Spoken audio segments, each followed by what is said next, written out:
Here we're putting together the Steering Creations Onyx steering wheel. It's a new steering wheel they come out with here recently. Looks really good with this truck. This is just going through the process of putting it together before we install it in the truck. It does take a steering wheel puller to correctly get your old steering wheel off. We'd really like to thank Steering Creations for helping us with this build. If you get a chance, check out steeringcreations.com or go to, we will have a link in the description below to go to our website, which is McDonald Truck Sales, and you can go to the online sales and you can purchase your own steering wheel there. You need to know what truck you have to get the correct hub. You can also call us. Our number is on the website. Here we're sliding onto the steering column. You just gotta make sure the splines are correct. There's certain hubs for there's a lot of different hubs for a lot of different trucks. So whenever ordering, you gotta know what truck you have, the year, sometimes even the month of the year that the truck was made.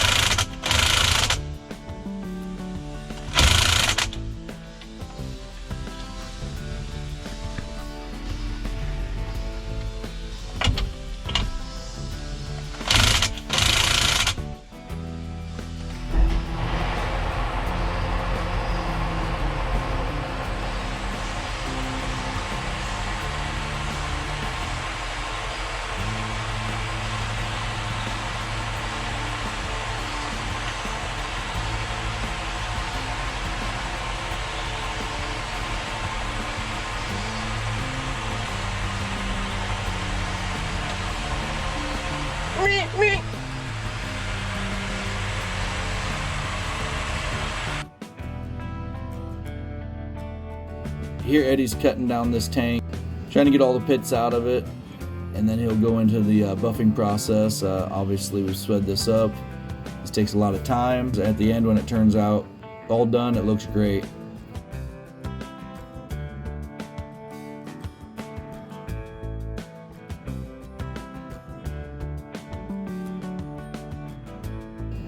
Most people out there don't like to buff their own trucks. It's very time consuming, not easy. A lot easier in this case when you got it off the truck so you can move it around.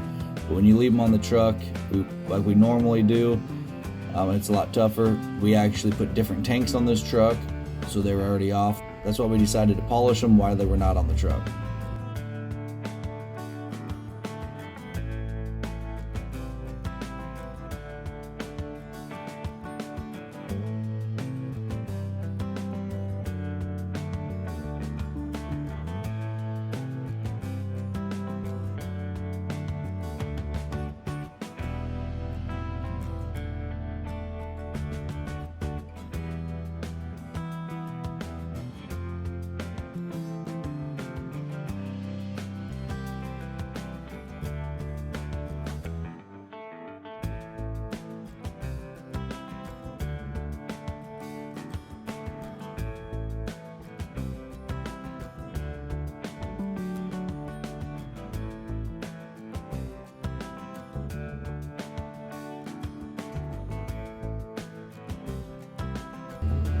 Right here we're sanding down the straps that hold the tanks on. We went ahead and polished them after this. Honestly, the camera ran out of battery and we did not get that part shown, but you'll see it in the final part of the build what it looks like. Now, as you can see on these fenders, there's holes drilled below there that are not being used. We actually had a customer who bought these fenders, took them home because they said they're gonna put it on themselves, and they didn't do it right. They were all messed up, so we ended up buying another set, giving it to them, taking these ones back from them, and we're just reusing them on this truck. This truck is gonna be a farm truck. It is for sale, but it's most likely to be used as a farm truck. If somebody wants different fenders, we can always throw different fenders on it. But he kept the price down because we already had them. Here shows them fast forward, you know, how much measuring goes into making these. Every truck we've ever put fenders on, the load leveling valve is on the rear axle. On the truck that these were messed up on, the load leveling valve was on the front axle, which created it to be kind of more jacked up on the back. So when the suspension came up, everything looked crooked and off. We went ahead, we wanted just to change all that around and put it on the back axle, but that would have taken quite a few hours and time, and they didn't want to pay for that. So we just made it the best. When we just put the fenders on for them, we did the best we could, but it didn't always look right.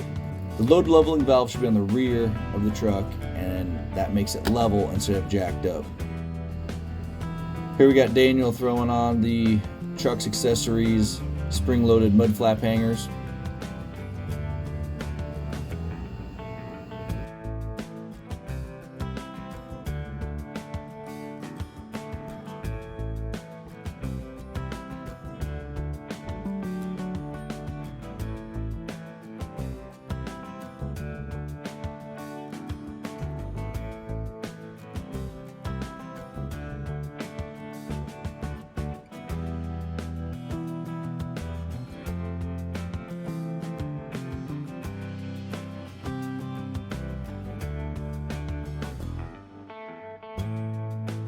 We're throwing in the truck's accessories, flatline, dual revolution, red to blue auxiliary lights on.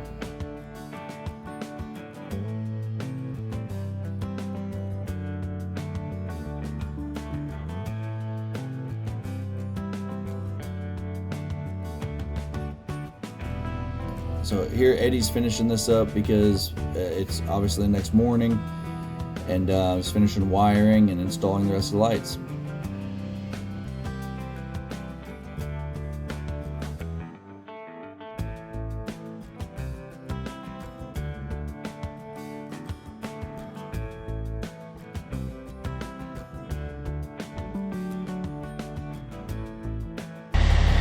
Here's the finished product with the turn signals, running lights, the auxiliary lights turn to blue,